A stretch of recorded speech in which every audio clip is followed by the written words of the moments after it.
యూపీలో ఇద్దరు అక్కా చెల్లెళ్ళు భర్తలని ఎక్స్చేంజ్ చేసుకున్నారు. ఏం మాట్లాడుతున్నావురా, నరాలు కట్ అయిపోయింది. వినటానికి వింతగా ఉంది కదా. ఎస్, ఇది నిజంగానే జరిగింది. నాకు అర్థం కాలేదు సార్. నెమ్మదిగా అన్ని అర్థమవుతాయి కానీ కూర్చోరా. లాలిత్పూర్ జిల్లాలో ఈ ఇన్సిడెంట్ జరిగింది. ఇద్దరు కూతుర్లకి పెళ్లి చేశాడు ఒక రైతు. అంతా మంచిగానే ఉంది కానీ పెళ్లైన 10 ఏళ్ల తర్వాత అక్క భర్తతో చెల్లి జంప్ అయ్యింది. దీంతో అక్కేమైనా తక్కువ, చెల్లెలు భర్తతో తాను కాపురం పెట్టేసింది. ఎర్రి పూపులంతా ఒక్క ఈ చోటే చేరారేలా. అక్కడితో కథ ముగియలేదండోయ్. కొన్నాళ్ళకి లేచిపోయిన ఆ జంట మళ్ళీ తిరిగి వచ్చారు. ఇంకా చేసేదేముంది, అయ్యిందేదో అయిపోయిందని 2 జంటలు వాళ్ళ పిల్లలని కూడా ఎక్స్చేంజ్ చేసుకున్నారు. మంచి కట్టుబాట్లు సార్.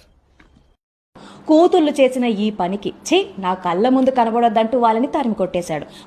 మానవత్వం ఉందా, బుద్ధి ఉందా, బుర్ర ఉందా? Download ShareChat.